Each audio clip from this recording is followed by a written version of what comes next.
તો સાબરકાંઠામાં પણ વાતાવરણમાં એકાએક પલટો આવી ગયો અને અનેક વિસ્તારોમાં ભારે પવન ફૂંકાયો। વાવાઝોડાને કારણે આકાશમાં ધૂળની ડમરીઓ ઉડી। ભારે પવનને કારણે અનેક વિસ્તારોમાં લાઇટ ગુલ થઈ ગઈ। પવન સાથે વરસાદી માહોલ જામતા ખેડૂતોમાં ચિંતા વ્યાપી ગઈ છે। ખાસ આ વિસ્તારમાં મકાઈ, તમાકુ સહિતના પાકોને ભારે નુકસાન જાય તેવી ભીતિ સેવાઈ રહી છે।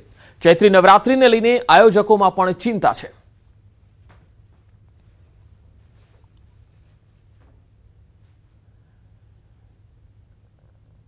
સાબરકાંઠા બાદ હવે વાત અરવલ્લી જિલ્લાની। અરવલ્લી જિલ્લામાં વાતાવરણમાં પલટો આવ્યો। જિલ્લામાં વાદળછાયું વાતાવરણ સર્જાયું। શામળાજી વાસેરા કંપા વિસ્તારમાં પવન ફૂંકાયા। આકાશમાં કાળા ડિબાંગ વાદળો ઘેરાયા। વહેલી સવારથી જ અચાનક ભારે પવન ફૂંકાયો હતો અને વાતાવરણમાં પલટો આવતા ખેડૂતો ચિંતિત બની ગયા છે।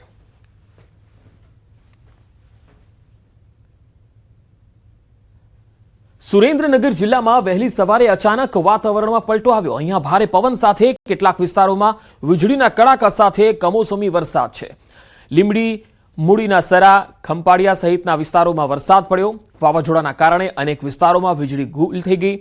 જિલ્લામાં અનેક સ્થળો પર વાવાઝોડાને કારણે વૃક્ષો પણ ધરાશાયી થયા। ધ્રાંગધ્રાના ભાર્ગવી સોસાયટીમાં ભારે પવનને કારણે એક વૃક્ષ ધરાશાયી થયું હતું।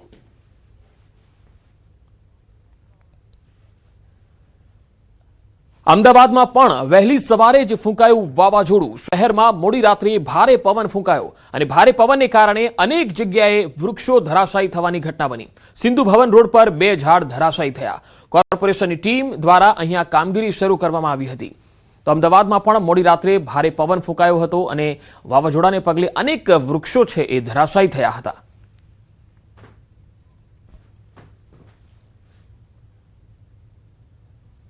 अन्य समाचारों तरफ नजर करिए। वडोदराમાં हिट एंड रन मामले પોલીસની કાર્યવાહી। સીસીટીવી ફૂટેજના આધારે પોલીસે કાર્યવાહી કરી છે।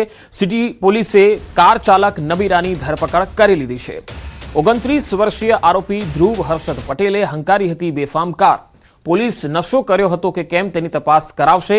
મેડિકલ ચેકઅપમાં જો નશો કર્યો હશે તો વધુ કલમોનો ઉમેરો પણ થશે। માંડવી ગેટ પાસે આરોપીએ અનેક વાહનોને અડફેટે લીધા હતા। કાર ચાલકે લોકો પર કાર ચઢાવવાનો પણ પ્રયાસ કર્યો। લોકોએ પથ્થરમારો કરી અને કારના કાચ તોડ્યા હતા। લોકોના મારના ભયથી કાર ચાલક સ્થળ પરથી ફરાર થઈ ગયો હતો।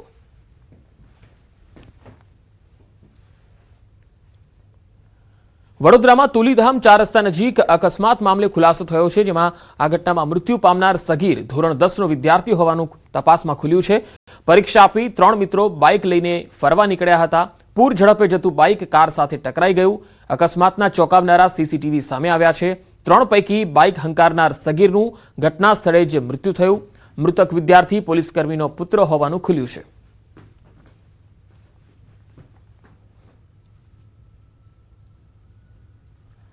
વડોદરામાં જાહેર રસ્તા પર એક મહિલાએ તમાશો કર્યો। એસએસજી હોસ્પિટલ પાસે મહિલાનો હાઈ વોલ્ટેજ ડ્રામા જોવા મળ્યો। મહિલાએ જાહેર રસ્તા પર હોબાળો મચાવતા લોકોનું ટોળું એકત્ર થયું। ઘટનાની જાણ થતાં પોલીસની ટીમ પણ આવી પહોંચી। પોલીસે ભારે સમજાવટ બાદ મહિલાને કાબૂમાં લીધી હતી। થોડા સમય માટે રસ્તા પર અહીંયા ટ્રાફિક જામ પણ થયો। પોલીસે મહિલાની અટકાયત કરી વધુ કાર્યવાહી હાથ ધરી હતી। તો પોલીસે આ મહિલાની અટકાયત કરી લીધી છે। આ મહિલાએ અહીંયા હોબાળો મચાવ્યો હતો, જાહેર રસ્તા પર તમાશો કર્યો હતો, લોકો અહીંયા એકત્ર થઈ ગયા। પોલીસ બોલાવવાની ફરજ પડી હતી। આખરે પોલીસ અહીંયા આવી અને આ મહિલાની અટકાયત કરી, સમજાવટ કરી। જૂનાગઢમાં એબીવીપીના કાર્યકર્તાઓ કાયદાનું ભાન ભૂલી ગયા। અહીંયા નોબલ યુનિવર્સિટી કેમ્પસમાં એબીવીપી દ્વારા નવા હોદ્દેદારોની નિમણૂક દરમિયાન ભેસાણ ચોકડીથી યુનિવર્સિટી સુધી રેલી યોજાઈ હતી, જેમાં કેટલાક કાર્યકર્તાઓ કાર પર ચડી સીન સપાટા કરતા દેખાયા। ટ્રાફિકના નિયમોનો ભંગ કરી અને જીવના જોખમે વિડીયો બનાવવાના દ્રશ્યો સામે આવતા અનેક સવાલ ઉઠ્યા છે। વિદ્યાર્થીઓના હિત માટે બનાવાયેલા નેતાઓ દ્વારા આવી બેદરકારી ભરેલી હરકતો શા માટે? હવે પ્રશ્ન એ છે કે પોલીસ ક્યારે આવી ઘટનાઓ પર કડક કાર્યવાહી કરી કાયદાનું પાલન કરાવશે? તો એબીવીપીના કાર્યકર્તાઓ ભાન ભૂલ્યા છે। 2 અલગ અલગ તસવીરોમાં આપણે બતાવીએ। નવનિયુક્ત હોદ્દેદારોએ સીન સપાટા કર્યા, એટલું જ નહીં વિડીયો પણ બનાવ્યા। ટ્રાફિક નિયમોનો ખુલ્લેઆમ ભંગ કરતા દેખાયા। આવા જ્યારે વિડીયો સામે આવે છે ત્યારે પોલીસે અહીંયા એક્શન પણ લેવું જોઈએ। ભલે કોઈ પણ સંગઠનમાં હોય, કોઈ પણ પાર્ટીમાં હોય કે પછી કોઈ પણ વિદ્યાર્થી નેતા કેમ ના હોય, આવા વ્યક્તિઓ જો કાયદાનો ભંગ કરે છે તો કાયદો તમામ લોકો માટે એક સમાન હોય છે। વધુ માહિતી મેળવીએ જૂનાગઢથી સંવાદદાતા અમાર બખાઈ જોડાયા છે। અમાર, હવે આ વિડીયો જે સામે આવ્યા છે, સીન સપાટા કરતા લોકો સામે કાર્યવાહી શું થશે? ચોક્કસ પંકજ, કે જે રીતે એબીવીપીના જે કાર્યકર્તાઓ છે તે કાયદાનું ભાન ભૂલ્યા છે। ગઈકાલે જ્યારે નોબલ યુનિવર્સિટીના કેમ્પસમાં જે એબીવીપીના હોદ્દેદારોની જે નિમણૂક હતી અને તે સમયની જે આ ઘટના છે કે હોદ્દેદારો પોતા વિદ્યાર્થી નેતા થયા પરંતુ કાયદાનું ભાન ભૂલી ગયા છે તે સ્પષ્ટપણે દેખાઈ રહ્યું છે। જ્યારે જોવાનું રહ્યું કે પોલીસ દ્વારા કઈ રીતની કાર્યવાહી કરવામાં આવે છે, શું આ વિદ્યાર્થી નેતાઓને કાયદાનું ભાન કરવામાં આવશે? બીજી તરફ જોવામાં આવે છે કે એક સાથે જે કારનો થપ્પો લગાવી દીધો છે અને તેની ઉપર ચડી અને ચાલુ કાર તે સીન સપાટા કરતા જોવા મળી રહ્યા છે। હાલ આ સમગ્ર વિવાદ શરૂ થયો છે, વિડીયો વાયરલ થયા છે, જોવાનું રહ્યું પોલીસ કઈ રીતની કાર્યવાહી કરે છે। બીજી તરફ જે પ્રમુખ, ઉપપ્રમુખ અને જે કાર્યકર્તાઓ છે ક્યાંક ભાજપ નેતાઓના જ સગા છે તેવું જાણવા મળી રહ્યું છે। હાલ આ ભાજપ નેતાઓના સગાઓ સામે શું કાર્યવાહી થશે કે નહીં તે એક મહત્વનું છે। જી આભાર અમાર માહિતી આપવા માટે।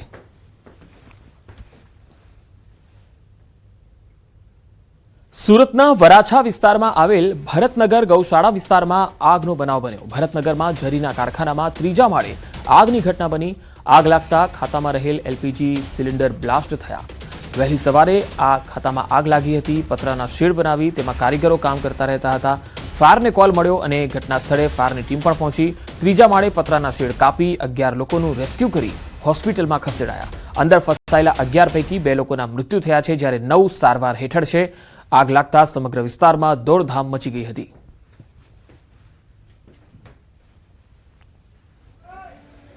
સુરતમાં અવારનવાર આગની ઘટનાઓ બનતી હોય છે, ત્યારે સુરતના વરાછા વિસ્તારમાં આવેલા ભરતનગર જે ઇન્ડસ્ટ્રીયલ વિસ્તાર છે એમાં વહેલી સવારે આગ લાગી હતી। દ્રશ્ય સીધા જોઈ શકાય છે કે એમ્બ્રોઇડરીના કારખાનામાં આગ લાગી હતી અને જોતજોતામાં આગે બાજુના મકાનમાં જતી રહી હતી અને બંને મકાન ભડકે ભરવાના શરૂ થયા હતા। જોકે આગની જાણકારી મળતા જ ફાયર વિભાગ તાત્કાલિક ઘટના સ્થળે પહોંચ્યું હતું અને આગ પર કાબૂ મેળવવાનો પ્રયાસ કર્યો હતો। પણ અહીંયા જે પ્રકારે કહી શકાય કે એમ્બ્રોઇડરીનું કારખાનું છે, એટલે કે યાન અને જરી છે જે પેટ્રોલિયમ પેદાશમાંથી બનતી હોય છે, તેને આગ વિકરાળ સ્વરૂપમાં લઈ લીધું હતું। બીજી બાજુ અહીંયા સિલિન્ડરો બ્લાસ્ટ થવાના શરૂ થયા હતા અને જે પ્રકારે આ વિસ્તાર છે એટલે કે ગાળા ટાઈપના મકાનો છે, એક મકાન સાથે બીજું મકાન જોડાયેલું છે અને 2 કે 3 માળની પરમિશન છે, જ્યારે ઉપર ચોથો માળ છે કે ત્યાં ગેરકાયદેસર બાંધકામ કરી છાપરા મારી કારીગરોને રહેવા માટે આપવામાં આવતું હોય છે। શહેરમાં જ્યારે ઘટના બનતી હોય છે ત્યારે ગેરકાયદેસર બાંધકામો સૌથી મહત્વનો ભાગ ભજવતા હોય છે આગને બેકાબૂ કરવામાં। અને દ્રશ્ય જોઈ શકાય છે કે બંને મકાનોમાં ગેરકાયદેસર બાંધકામો થયા છે, ઉપર છાપરાના શેડ માર્યા છે। આગ બેકાબૂ થતાની સાથે બૂમ થઈ હતી, સમગ્ર વિસ્તારમાં અફડાથફડી થઈ હતી અને જે પ્રકારે આ ગલી છે, ગલીમાં ફાયરની ગાડી આવી શકે તેવી સ્થિતિ નથી। તેવામાં ફાયર પહોંચ્યું હતું અને પાણીનો મારો કરી આગ પર કાબૂ મેળવવાનો પ્રયાસ કર્યો હતો। એટલે કે ગેરકાયદેસર બાંધકામમાં આ વિસ્તારના રસ્તાઓમાં ફાયર પહોંચી નથી શકતું અને જે મકાનો છે મકાનોમાં પણ ઉપરના માળ ગેરકાયદેસર બનાવી છાપરા મારવામાં આવ્યા છે। ખાસ કરીને આગ લાગતાની સાથે ફાયર વિભાગે રેસ્ક્યુ ઓપરેશન શરૂ કર્યું હતું અને 11 લોકોને રેસ્ક્યુ કર્યા હતા, પણ 2 વ્યક્તિઓના મોત થયાના સમાચાર સામે આવી રહ્યા છે। જે શ્રમિકો હતા તે ફસાઈ ગયા હતા, એટલે કે ચોથા માળે છાપરાના શેડ તોડી તમામ લોકોને રેસ્ક્યુ કરવામાં આવ્યા હતા, જેમાં નાની મોટી ઈજા થતાં 9 જેટલા લોકોને સારવાર અર્થે હોસ્પિટલ ખસેડવામાં આવ્યા છે। સૌથી મહત્વની વાત છે કે સુરતમાં જ્યારે આગ લાગતી હોય છે ત્યારે કહી શકાય છે કે ક્યાં ફાયર સેફ્ટીના સાધનો નથી, તો ક્યાંક ગેરકાયદેસર બાંધકામ, તો ક્યાંક ગેરકાયદેસર શેડો જવાબદાર હોય છે। ખાસ કરીને આ વિસ્તાર છે કે અહીંયા ઔદ્યોગિક વિસ્તાર છે, તો અહીંયા ફાયરની ગાડી આવી શકે તેવી વ્યવસ્થા નથી અને તમામ જગ્યા પર પેટ્રોલિયમ પેદાશમાંથી બનતી વસ્તુ કે જે આગ જલ્દી પકડતી હોય છે। ખાસ કરીને ગેરકાયદેસર સિલિન્ડરો બ્લાસ્ટ થતાં આગ વધુ બેકાબૂ બની હતી અને ઉપરના માળે જે ગેરકાયદેસર શેડ બનાવવામાં આવેલા છે તેને લઈને આગને બહાર નીકળવાની જગ્યા ના મળતા કહી શકાય વહેલી સવારે આગની આ ઘટનામાં દોડધામ મચી ગઈ હતી। જોકે સમગ્ર ઘટનામાં 2 મજૂરોના મોત થયા છે, જ્યારે 9 જેટલા લોકો ઇજાગ્રસ્ત થતા સારવાર અર્થે હોસ્પિટલ ખસેડવામાં આવ્યા છે। ફાયર વિભાગે 11 લોકોનું રેસ્ક્યુ કર્યું છે। સુરતનો વરાછા વિસ્તાર ગીચ વિસ્તાર છે અને આ ગીચ વિસ્તારમાં રેસિડેન્ટ વિસ્તારોમાં આ જ પ્રકારે ગેરકાયદેસર કારખાના અથવા તો ગેરકાયદેસર રીતે શેડ બનાવીને જે વેપાર કરવામાં આવે છે તેને લઈને આવી ઘટનામાં કરુણ અંજામ આવતા હોય છે। કેમેરામેન જીગર ગુગલ સાથે કીર્તેશ પટેલ, ન્યૂઝ 18 ગુજરાતી, સુરત।